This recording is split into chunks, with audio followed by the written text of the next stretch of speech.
Эгерде жетим тоону иштете турган болсо, бардыгынын алдына айтып коеюн. Жетим тоонун түбүнө жетишет. Жетим тоонун талкалап өтүшөт. Мына ушул кыска бийликке карата экономикалык саясий менин азыр бүгүндө берген баам жана байке сиз айтып кеттиңиз, ошол боюнча айтып атам. Анан эми жетим тоого зыян келтирбей казабыз дегенде бул жомок да. Бул жомок да булчу. Анан өзүбүз казабыз деген бул тем более жомок да. Муну казат, башка өлкөдөгүлөр казат. Мен билбейм кайсы өлкө экенин, аны өздөрү жакшы билет да бийлик. Но биякта менин жеке пикиримче бул Бакиевтердин эмеси кулагы көрүнүп атат да, кулагычы, Максимдин кулагы көрүнүп атат да. Ширшовдор, Максимдер, ошолордун кулактары көрүнүп атат да. Ачык айткандачы. А бирок кыргыз эли биз жол бербейбиз. Мен буга чейин катуу чыккан эмесмин. Бирок мен азыр өзүмдү жертвовать эткенге даярмын да, жетимдин өзүнчү. Бүгүнкү күндө дагы мына ушул жетим тоо жөнүндө маселени аябай глобалдуу кылып көтөрүп, ал жерде сизди ушул Максим Бакиевдин долбоору катары баалап жүрүшөт. Деги эле ушул жетим тоо маселесине чекит коюп койсок. Жетим тоо маселеси эч кимге сатылган жок. Жетим тоо маселеси, жетим тоо бүгүн 100% кыргыз мамлекетинин карамагында турат. Жана ар кандай сөздөрдү кылып атпайбы? Сатып анан мынтиптир. Биз жетим тоо боюнча мен өзүмдүн гана оюмду айттым. Мен планымды гана айттым. Мына деп, анткени биз экономикалык кризистен кантип чыгып кетебиз? 2 жыл, 3 жылдын ичинде биз кыргыз мамлекети сырткы карыздан кантип кутулсак болот деген жолдорду издедик да.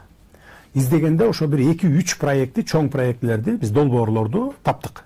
Бирөө ошонун жетим тоо.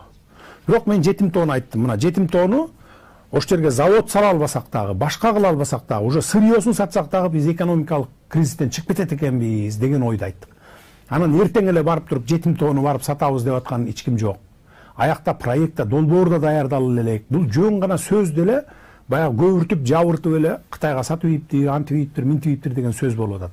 Ошондуктан мен ушу бүтүндөй кыргызстандыктарга кайрылат элем. Жетим тоо маселесин азыр унутуп деле койгула. Качан гана эл эгерде каршы чыкпаса, ошондо гана иштетебиз. Анан бир дагы мындан ары, бир дагы ушундай чоң глобалдуу проекттер башка бир кандайдыр бир мамлекеттин катышуусунда болбойт. Өзүбүздүн кыргыз мамлекетинин 100% үлүшү менен иштеткенге гана барабыз. Анткени жетим тоо бул дүйнө жүзүндө 2-чи орунду ээлеген кен болот. Бул темир боюнча, темирдин запасы боюнча. Биз баягы кум төр жана башка ар кайсы бир мындай кен байлыктар окшоп мамлекетибиздин кызыкчылыгын көздөбөй, башка бирөөлөрдүн кызыкчылыгын көздөгөндү биз артка ташташыбыз керек. Мен өзүм билесиңиздер, ушу кумтөр боюнча бир эмес 2 жолу камалып чыктым. Экөөндө тең ушу кыргыз мамлекети үчүн иштетели деген мен ушул жанагындай демилгем үчүн камалдым. Анан мен кантип ушинтип өзүм 2 жолу, бир эмес 2 жолу ушундай жон терим менен көрүп чыгып атсам, адилетсиздикти, ошол кыргыз элинин байлыгын сактап калалы, өзүбүздүн мамлекетке иштетели деп атып, камалып чыгып атып, анан мен кантип бирөөгө сатып ийем аны. Жетим тоону иштетиш үчүн көп акылдын кереги жок. Көп акча каражаттын кереги жок. Өзүбүз эле 100% өзүбүз иштетсек болот. Өзүбүз иштетебиз. Эгерде эл каршы чыкпаса, макул болсо, ошол жерге завод салабыз. Сырьёсун сатабызбы, же болбосо завод салып туруп даяр продукциясын сатабызбы, бул биздин өзүбүздүн ишибиз. Бул келечектеги гана нерсе.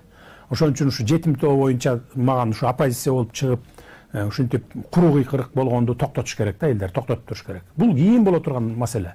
Эртең эле барып жасай турган маселе эмес. Буга 2 жыл, 3 жыл убакыт керек болот. Кийин эл менен кеңешебиз мунун баарын.